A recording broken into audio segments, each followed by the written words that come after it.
सूरतुन नहल ये कुरान मजीद की उन सूरतों में है जिनमें अल्लाह ताला ने किसी एक जानदार के नाम से उस सूरत का नाम रखा हो।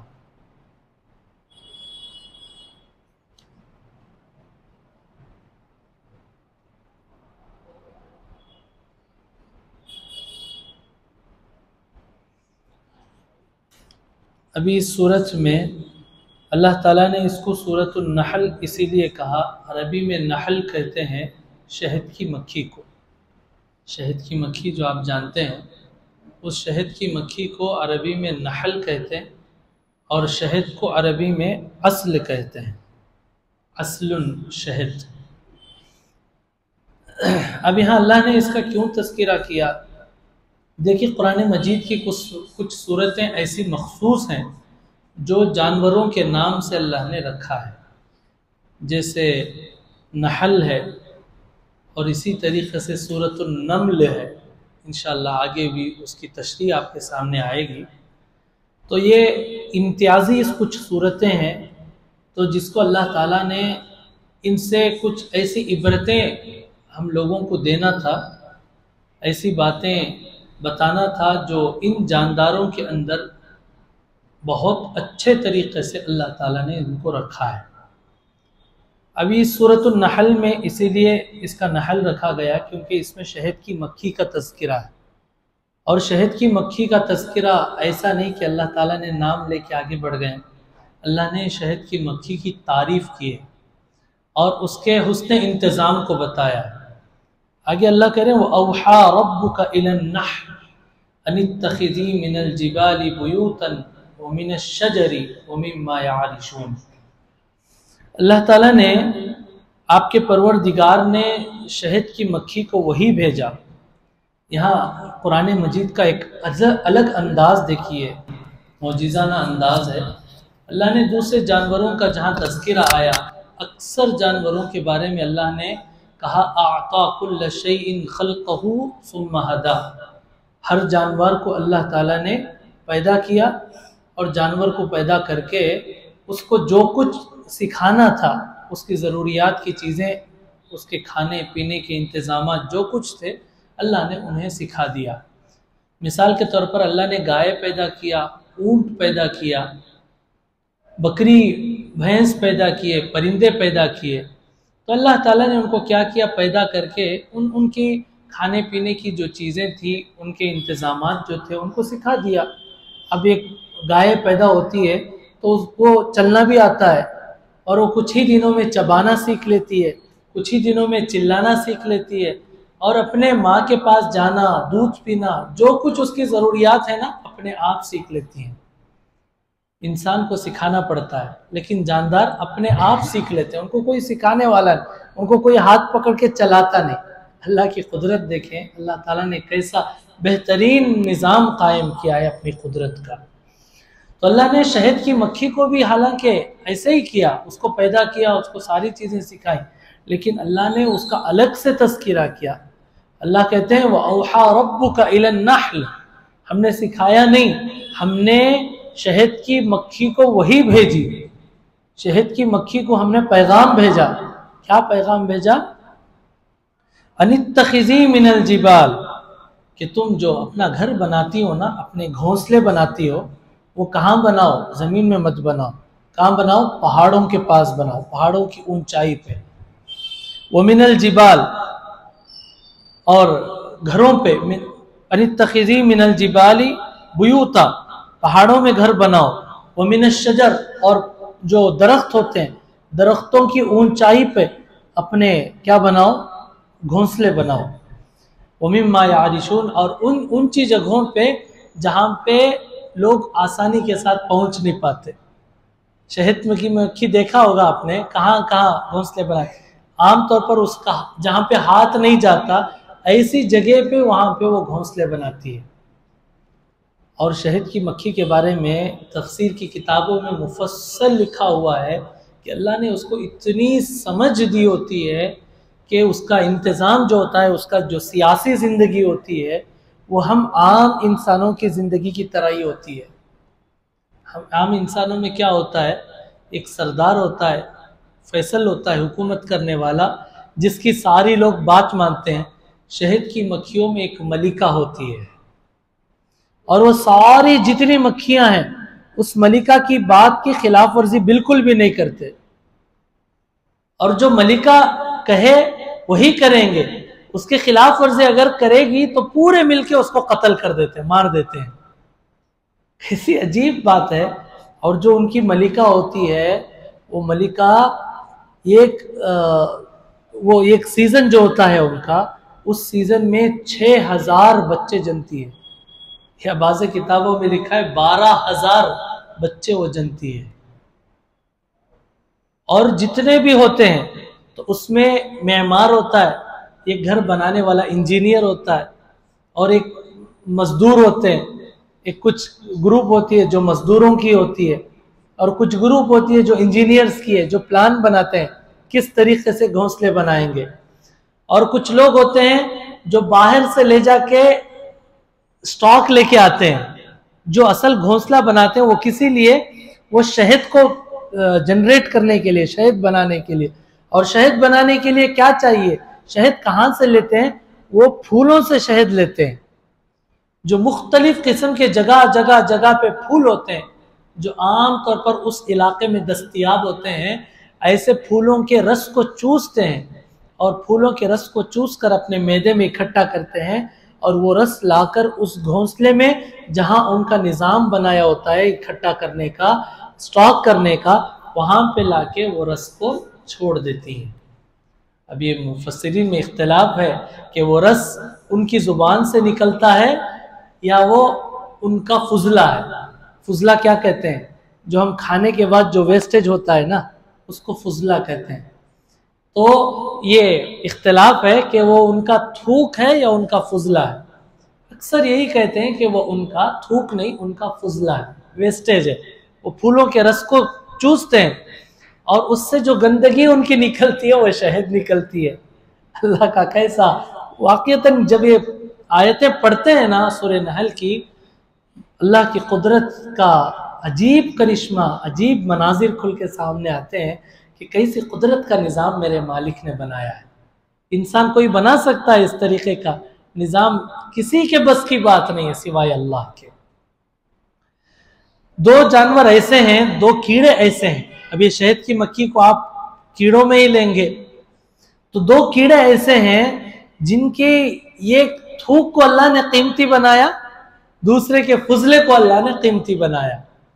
एक जानवर जिसके थूक को वो रेशम का कीड़ा है। रेशम के कीड़े को आपने भी देखा होगा हमारे इलाके में, जहाँ हासन के अंदर एक रेशम की फैक्ट्री है। हम वहाँ गए थे देखने के वो रेशम कैसे बनाया जाता है। तो वहाँ पे देखा कि कुछ पत्ते हैं जो वहाँ पे कीड़ों को, रेशम के कीड़ों को खिलाते हैं। तो वो रेशम के कीड़े पत्ते चाप के जब थूकते हैं तो पत्ते चाप के थूकने की वजह से उनका थूक जो है वो रेशम बन के आता है। अल्लाह ने बड़ी अजीब कुदरत बनाई है कि ये उस जानवर के थूक को भी अल्लाह ने कीमती बनाई। हम इंसानों का थूक वो तो एक गंदगी वाला थूक है। थूक से मुझे याद आया कि हमारे इलाके में लोग छोटा मोटा नहीं, इतना इतना बड़ा बड़ा थूकते हैं। आप इलाकों में जाओ, कभी गंदी आदत है जो बाहर की कंट्री से, वहाँ पे थूकना मना है, रास्तों में थूक नहीं सकते। हमारी यहाँ पे एशिया वगैरह में आप जाके देखें, रेलवे स्टेशनों पे, फुटपाथ पे, पब्लिक प्लेसेस पे, जहाँ पे भी जाएं वो नक्शे बनाए होते हैं थूक की वजह से। तो अल्लाह ने एक इंसान को एक फितरत दी है कि वो फितरत के हिसाब से इंसान चलेगा। एक आम जगह से थूकने से क्या होता है, किसी को कराहत महसूस होती है। अब मैं चल रहा हूँ, चलने फिरने के रास्ते में कोई ऐसे ही थूक रहा है तो ही कराहत होती है। आप अंदाज़ा लगाओ, अगर कोई पान खा के थूके या कोई गुटखा खा के थूके तो कितनी तकलीफ होती है दूसरों को। दूसरों को तकलीफ देना ये हराम है। मुसलमान को तकलीफ देना तो हराम है ही, अपने हाथों से, पैर से तकलीफ देना भी हराम है, लेकिन अपने अमल से भी तकलीफ देना हराम है।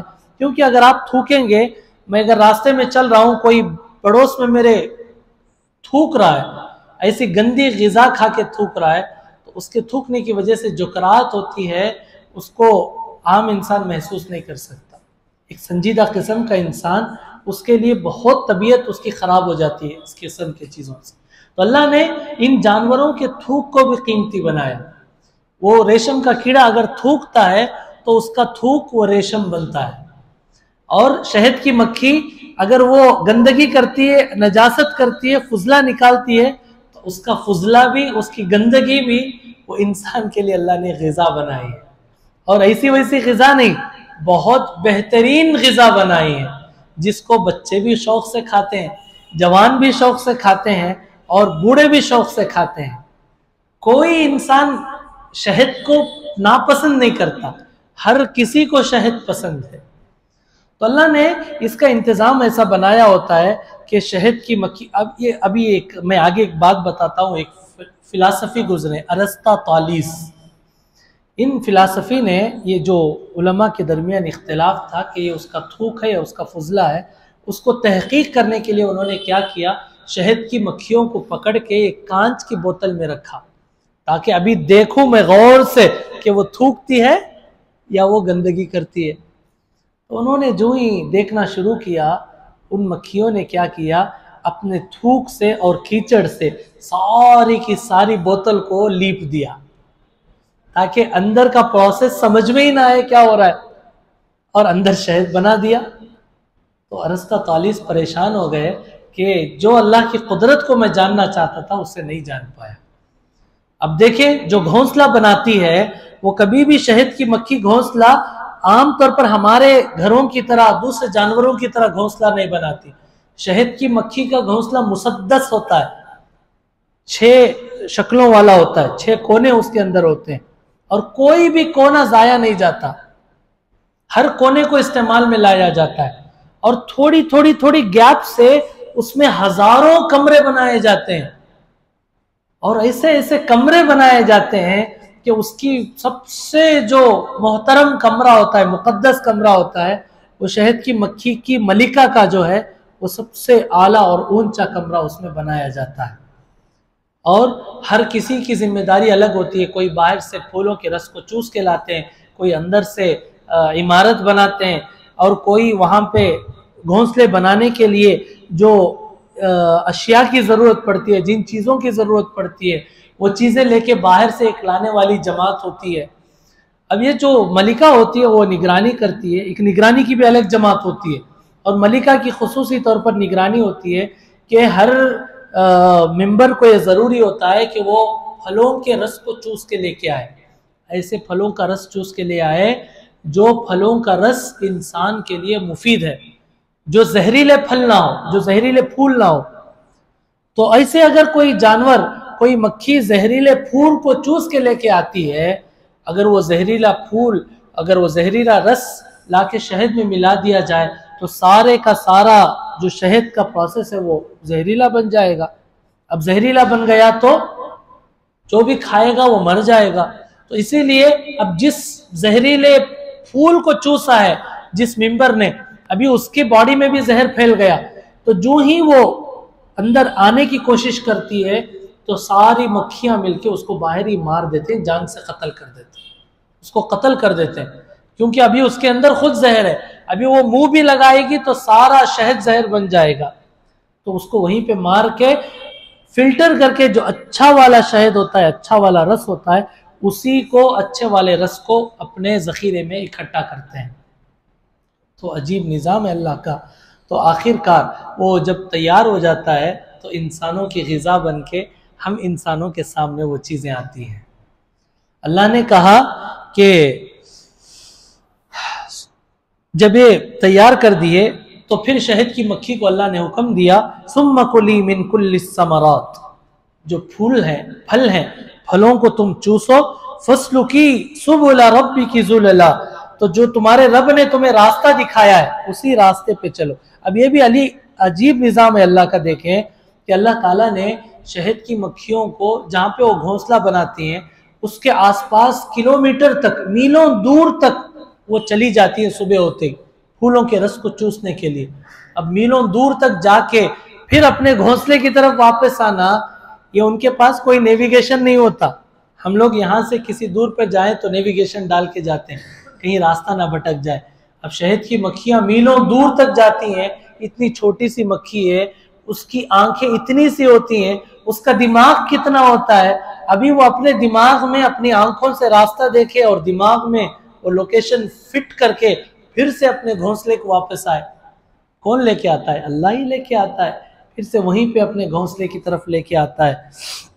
उनको किसी नेविगेशन की, किसी लोकेशन की जरूरत नहीं पड़ती। यखरुजु मिन बुतूनिहा शराबुन मुख्तलिफुन अलवानु, अल्लाह ने कहा उन मक्खियों के बारे में आप गौर करो कि उन मक्खियों के पेट से अल्लाह ताला ऐसा शराब निकालते हैं, ऐसी पीने की चीज निकाल, चूंकि शहद पिया जाता है, खाया नहीं जाता। खाने की चीजें वो हैं जिनको चबाया जाता है, अब शहद उसको खाया नहीं जाता, और शहद वो रकीक ग़िज़ा होती है, तो उसको पिया जाता है पानी में घोल कर, या ऐसे ही स्पून में लेकर क्या करते हैं हम लोग, शहद को पीते हैं, खाते हैं, पीते हैं। हम यहाँ के कर्नाटक के लोग तो खाते हैं, हो सकता है बंगाल के लोग उसको हम कर्नाटक के लोग पीते हैं, हो सकता है बंगाल के लोग उसको खाते होंगे, क्योंकि बंगाल के लोग पानी को भी खाते हैं, मछली को भी खाते हैं।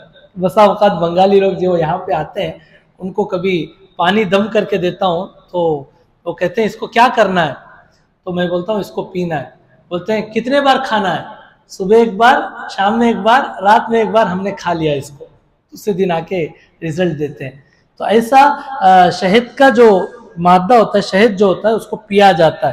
तो अल्लाह ने इसी ने कहा शराब। शराब अरबी में कहते हैं हर पीने वाली चीज को, खाने वाली चीज को माकुलात कहते हैं, पीने वाली चीज को शराब कहते हैं। हमारे जो आम रिवाज में शराब है वो शराब नहीं। अल्लाह ने कहा उसके पेट से ऐसा शराब निकलता है, ऐसी पीने की चीज निकलती है जिसके रंग मुख्तलिफ होते हैं। अब देखें, शहद अलग अलग रंग के शहद होते हैं, कभी ये रंग का शहद हो गया, कभी एकदम डार्क कलर का शहद है, कभी एकदम लाइट कलर का शहद है, और बड़ी मक्खी का शहद का रंग अलग होता है, छोटी मक्खी के शहद का रंग अलग होता है। तो अल्लाह ने कहा अलग अलग रंग के शहद, जो इस जहाँ पे शहद इकट्ठा करती हैं शहद की मक्खियाँ, उसके आसपास जितने फूल होते हैं, उन फूलों का जो रंग होता है उसका मज़ा भी उसके अंदर होता है। आप ये तहकीक करके देख लें अगर चाहे तो अल्लाह ने कहा कि शहद जिसके रंग मुख्तलिफ होते हैं, फ़ीही शिफ़ाउल लिन्नास, यही बताना है मुझे कि अल्लाह ने कहा कि उसमें लोगों के लिए शिफा है। अब लोगों के लिए शिफा है तो शिफा किन चीज़ों से है? हर बीमारी से शिफा है। अल्लाह के नबी ने फरमाया कि शहद हर बीमारी के लिए शिफा याबी का ज़रिया है। एक सहाबी आए अल्लाह के नबी के ज़माने में, उन्होंने कहा या रसूल अल्लाह मेरे भाई को पेट में दर्द है, आपने कहा शहद पिलाओ।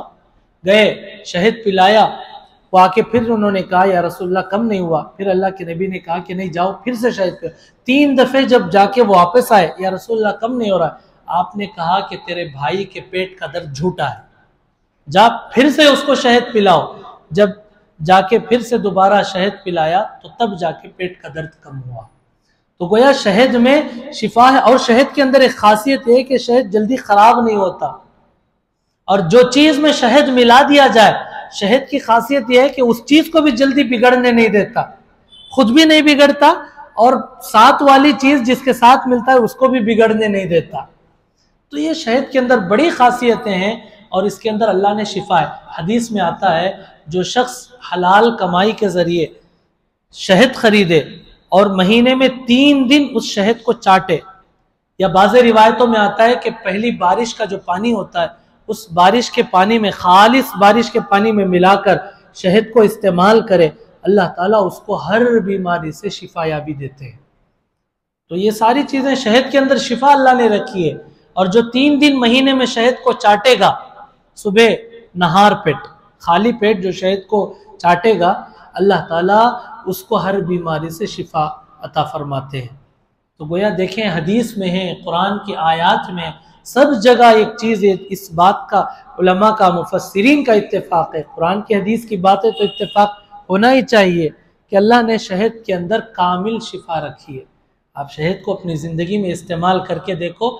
हम लोगों की आदत ये नहीं होती कि हम लोग सुन्नत जो तिब्बे नबवी इलाज है, उन तिब्बे नबवी इलाज को हम मामूली समझ के उनको अपनी ज़िंदगी में नहीं लाते, लेकिन उन चीज़ों का इस्तेमाल करना चाहिए। उन चीज़ों का इस्तेमाल करके देखो, अल्लाह ताला ज़रूर हर बीमारी से शिफा अता फरमाते हैं। इन नफ़ी ज़ालिका लआयतन लिक़ौमिन यतफ़क्करून, इन सारी चीज़ों में जो शहद के मक्खी का वाक़या अल्लाह ने ज़िक्र किया, अल्लाह कहते हैं इस वाक़ये में समझदार लोगों के लिए, ऐसे लोगों के लिए जो सोचते हैं, अल्लाह की कुदरत में गौर व फिक्र करते हैं, उनके लिए नसीहत है। अभी हम लोग सोचो फिक्र करके, गौर करके इन चीज़ों से नसीहत हासिल करें तो वाक़ईतन अल्लाह ताला उसमें हमें नसीहत भी देते हैं और हमें इन चीज़ों में अल्लाह शिफा याबी भी देते हैं। अल्लाह से दुआ है कि अल्लाह अमल की तौफीक नसीब फरमाए।